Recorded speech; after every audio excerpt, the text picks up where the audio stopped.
सबसे पहले बात करेंगे डबरा की। यहाँ की बिलोवा में नियमों को ताक पर रखकर 1 सैकड़ा से अधिक क्रेशर खदानों का संचालन किया जा रहा है। इन क्रेशर में होने वाले धमाकों से 1 दर्जन से अधिक गांवों के ग्रामीणों में हमेशा दहशत बनी रहती है। प्रशासन यहाँ के ग्रामीणों की सुरक्षा की अनदेखी कर रहा है।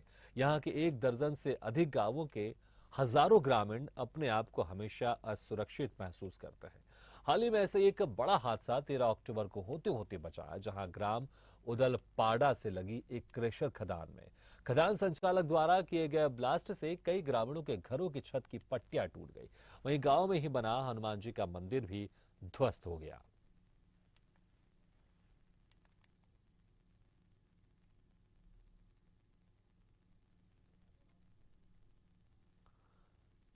तो डबरा में 100 से ज्यादा क्रेशर खदानों का संचालन किया जा रहा है और नियमों को ताक पर रखकर इनका संचालन किया जा रहा है। आए दिन होने वाले इन क्रेशर खदानों में ब्लास्ट के कारण ग्रामीण दहशत में है। यहाँ पर कल ब्लास्टिंग हुई थी। रोज रोज दिन ब्लास्टिंग होती है। और कल एक प्राचीन मंदिर है यहाँ पर हमारे गांव में हनुमान जी का, वो उसकी पट्टियां कल टूट गई हैं। इसमें लोग वाग भी थे, 5-7 मिनट पहले निकल गए थे। जब कई गांव में घर भी हैं, वहाँ पर भी डैमेज हो रखे हैं। कई बार शिकायत करी है कृषि नहीं, एक भी बार नहीं की। ऐसे हम बोलते हैं, कई लोग आते हैं, एसडीएम साहब भी आए थे आज।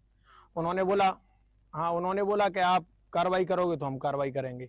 और इसका एकदम ब्लास्टिंग हुई और एकदम बच्चे 5-7 मिनट पहले ही इसमें से निकले और एकदम अर्र गिर गया। और पूरे गांव के अंदर कोई किसी की पटिया टूटी है, किसी की दीवार तरकी है, कुछ ना कुछ मतलब डैमेज है 80%।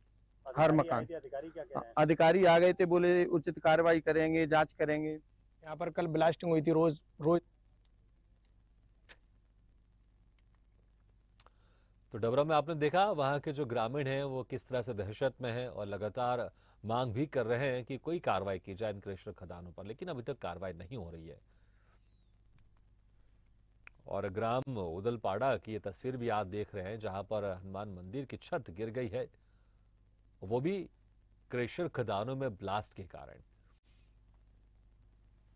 इस खबर पर ज्यादा जानकारी के लिए बात करते हैं हमारे संवाददाता डबरा से इमरान खान से। इमरान खान, वाकई बड़ी हैरानी की बात है कि क्रेशर खदानों का जिस तरह से संचालन किया जा रहा है, नियम कायदों को ताक पर रख दिया गया है, लोगों की जान पर बना रही है, क्योंकि लोगों की छत है वो चटक रही है, छत पर दरारें पड़ रही हैं और उदलपाड़ा के हनुमान मंदिर की छत गिर गई है। तस्वीरों हम देख रहे हैं। सोचिए अगर जब ये छत गिर रही है, उसके नीचे कोई अगर व्यक्ति खड़ा हो, कोई भी खड़ा हो, उसकी क्या हालत होगी।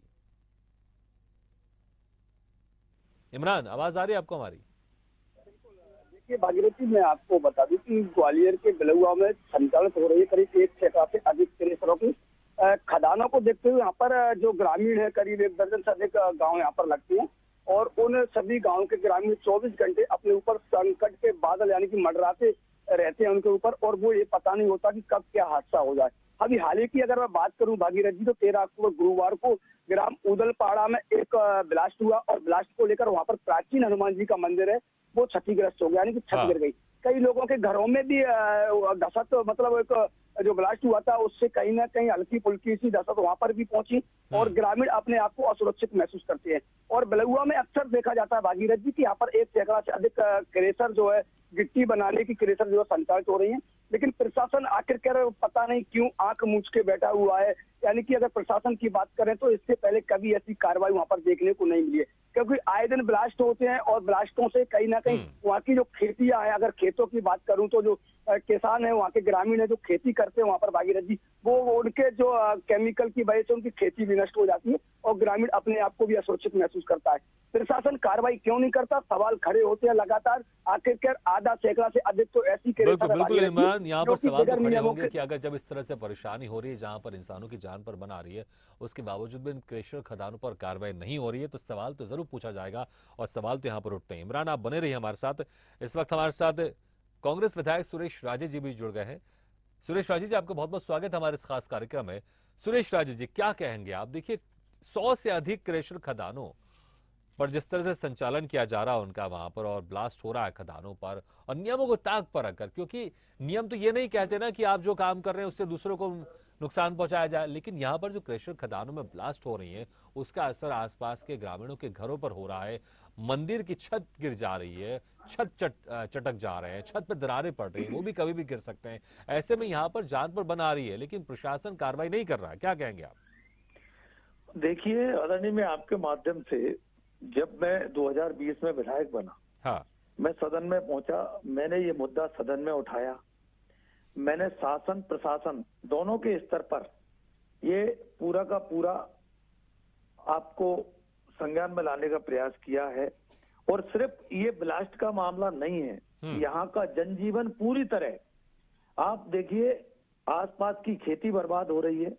आसपास जो गांव में रहने वाले जितने भी गांव लगे हुए हैं, सबको स्वास्थ्य के मामले में बद से बदतर स्थिति में ग्रामवासी पहुंच चुके हैं।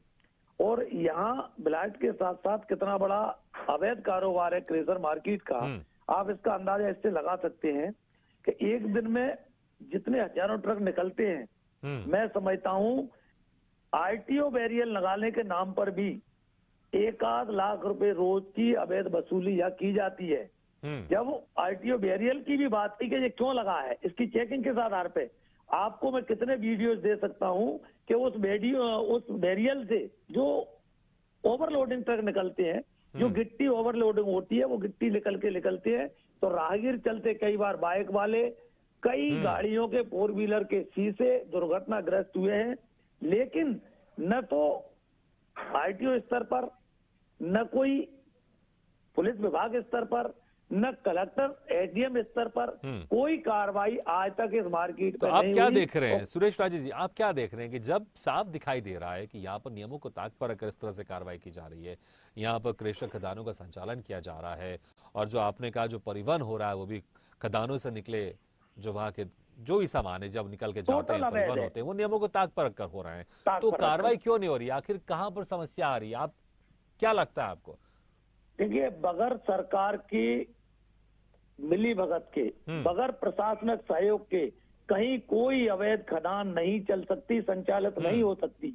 और इसमें पूरी तरह शासन प्रशासन उसमें इन्वॉल्व है। और इस कारण से ये आसपास, देखिए कल जब मैं उदलपाड़े पहुंचा, उस मंदिर की हालात आप देखो, आप अपने संवाददाता से वो फुटेज मंगाओ। नहीं, बिल्कुल देख रहे हैं, हम दिखा रहे हैं जो फुटेज है, हम वो फुटेज भी दिखा रहे हैं जब आप वहां पर गए थे, और आप देख रहे हैं, हम वो फुटेज दिखा रहे हैं, आप मंदिर में खड़े हुए ऊपर की छत गाड़ रहे हैं, हम दिखा रहे हैं फुटेज। वो लाख शुक्र है भगवान का कि शायद 1-8 मिनट पहले वो सारे बच्चे, वो सारे लोग उस मंदिर से बाहर आ गए, वरना एक बहुत बड़ा हादसा बिल्कुल हम देख रहे हैं। क्योंकि तस्वीर में जिस तरह से बड़ी बड़ी सीलियां जो थी वो नीचे गिरी पड़ी, सोचिए अगर किसी इंसान के ऊपर गिर जाए तो उसके सर का क्या हाल होगा। इसलिए आज हम ये कार्यक्रम कर भी रहे हैं, और हम सरकार को भी चेताना चाहते हैं, प्रशासन को भी हम जगाना चाहते हैं कि वो इस पर तुरंत कार्रवाई करे, क्योंकि ऐसा नहीं होना चाहिए। अक्सर क्या होता है, सरकार इंतजार करती है कोई बड़ा हादसा हो जाए, अभी कोई बड़ा हादसा हो जाएगा तो सीधे सरकार के हाथ पांव फूल जाते हैं। लेकिन इंतजार क्यों करना भाई, जब अगर जानकारी है सरकार को तो समय रहते काम होना चाहिए ना।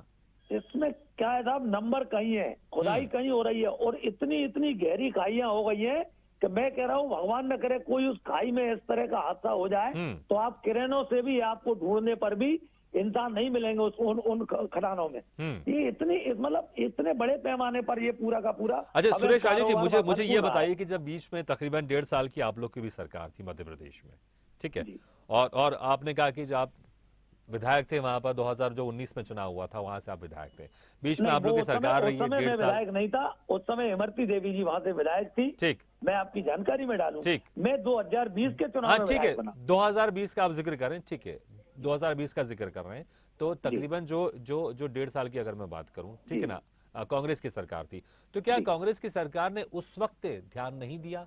और क्योंकि उस वक्त भी ध्यान तो देना चाहिए था ना, क्योंकि ये जो चीजें अभी हो रही हैं ये अभी कुछ महीनों से नहीं शुरू हो रही होंगी, ये बहुत पहले से वहां पर चल रही हैं और बहुत पहले से यहाँ पर स्थिति खराब होगी। तो उस 1.5 साल के कार्यकाल में भी कांग्रेस की सरकार ने कोई ध्यान क्यों नहीं दिया? उस समय जब शिकायत की गई तो कुछ समय के लिए खदानें बंद भी हुई, लेकिन वो खदानें पुनः चालू हो गई, ठीक, मतलब बगैर किसी उसके। आप वो भी रिकॉर्ड आप अपनी जानकारी में लें कि वो उस समय जब शिकायत की गई तो वो खदानें बंद हुई, लेकिन वो खदानें यश की तरह शुरू हो गई। और साहब, हम खदान चलाने के विरोधी नहीं है, लेकिन कम से कम खदान नियमों को ध्यान में रखकर तो करें। ठीक है, क्योंकि अगर क्रेशर नहीं हो, अगर गिट्टी नहीं होगी तो निर्माण का चलिए कहाँ से चलिए होगा? सुरेश हमें राजे जी इससे बहुत विरोध बहुत ही नहीं शुक्रिया है। हमारे साथ जुड़ने के लिए, लेकिन हम आपसे भी विनती करेंगे क्योंकि आप जनप्रतिनिधि हैं, इस बात को लेकर आप जहां जा सकते हैं वहां जाइए और सरकार को चेताइए, प्रशासन को चेताइए। एक आखिरी सवाल ले लेते हैं हमारे संवाददाता इमरान खान से। इमरान खान, आपसे भी एक पूछना चाहेंगे, संक्षेप में इसका जवाब दीजिएगा कि वहां पर जिस तरह से ये खदानें संचालित हो रही हैं, किस तरह के जो नियम है उनको ताक पर रखकर ये सब किया जा रहा है और कितनी सारी खदानें जो इस तरह से नियम विरुद्ध कार्य कर रही है वहां पर? बिल्कुल भागीरथ जी, देखिए जो नियम के अनुसार अगर खदानों की बात करें तो एक भी खदान उसका पर नियम के अनुसार नहीं संचालित हो रही है और करीब आधा सैकड़ा खदानें ऐसी हैं जो बिल्कुल अवैध तरीके से संचालित हो रही हैं। खदानों का नंबर कहीं है और खदानें संचालित कहीं हो रही है। लगातार यहाँ पर हादसे की अगर मैं बात करूं भागीरथ जी, तो हादसे जो खदानों की, अगर विधायक जी अभी बात कर रहे थे, वहाँ पर अभी करीब 1 माह पहले ही वहाँ पर एक डंपर जो है वो पलट गया था, उसमें ड्राइवर और क्लीनर दोनों की मौत हो गई थी। तो लगातार हादसे वहाँ पर होते, चाहे वो डंपर वहाँ से निकलने वाले एक्सीडेंटों में हो, चाहे वो किसी भी तरह के हादसे की बात करें, लगातार वहाँ पर प्रशासन का कोई भी नामुमदा वहाँ पर। बिल्कुल इमरान, अगर नियम विरुद्ध खदानों को संचालित किया जाएगा तो उससे हादसे तो होंगे ना, क्योंकि नियमों का पालन नहीं किया जा रहा है यहाँ पर और लोगों की यहाँ पर जान पर बनाई है। इमरान, आप नजर रखिएगा इस खबर पर और कोशिश हम ये करते हैं, इस स्वदेश सरोकार हमारे खास कार्यक्रम में इस तरह के मुद्दे दिखाते हैं ताकि प्रशासन जागे और सरकार जागे। तो आप भी इस मुद्दे को लेकर लगातार वहां पर जो प्रतिनिधि है उनसे संपर्क में रहिए और क्योंकि कोशिश करना है कि जो समस्या है उसका समाधान वहां पर होना चाहिए। लोगों की जो जान पर बनाई है वैसा नहीं होना चाहिए। चलिए आगे बढ़ते हैं और आप बात करेंगे अनूपपुर की, जिले के पुष्पराजगढ़ जनपद के 2 ग्राम पंचायतों की, जहां के ग्रामीण आज भी विकास की आस में है। ग्राम पंचायत बोदा का चचांडी में 2016 में 15 लाख रुपए की लागत से सामुदायिक भवन और छात्रावास भवन की स्वीकृति मिली और ग्राम पंचायत को निर्माण एजेंसी बनाया गया। लेकिन विकास ऐसा हुआ कि अब दोनों भवन जर्जर हालत में हैं। वहीं कोई लारी ग्राम में स्कूल जाने की सड़क तक नहीं है। बीते वर्ष ग्रामीणों ने खुद श्रमदान कर सड़क बनाई थी, जो बारिश में स्कूली बच्चों और ग्रामीणों के लिए सिरदर्द आज भी बना हुआ है। तो पुष्पराजगढ़ के 2 ग्राम पंचायतों में जो हालत हैं वो बड़े ही खराब है कि भवन तो बना दिए गए, छात्रावास तो बना भी दिए गए, लेकिन पूरी तरह से नहीं बने। वो कागज में भले बन गए होंगे क्योंकि छत तक नहीं है। और ये सड़क देख सकते हैं आप, जहां पर सड़क बननी चाहिए, स्कूल तक बच्चे जाते हैं वहां पर, यहाँ सड़क पक्की सड़क होनी चाहिए लेकिन पक्की सड़क नहीं है। श्रमदान करके सड़क बनाई गई लेकिन उसकी हालत आप देख सकते हैं क्योंकि वो पक्की नहीं बन पाई थी इसलिए।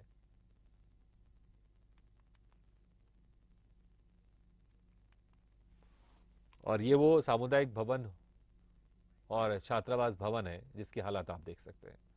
2016 से जो है अतिरिक्त भवन बनवा रहे थे, जिसमें कि ये अधूरा छोड़ दिए हैं और ये पूरा भी नहीं हुआ है।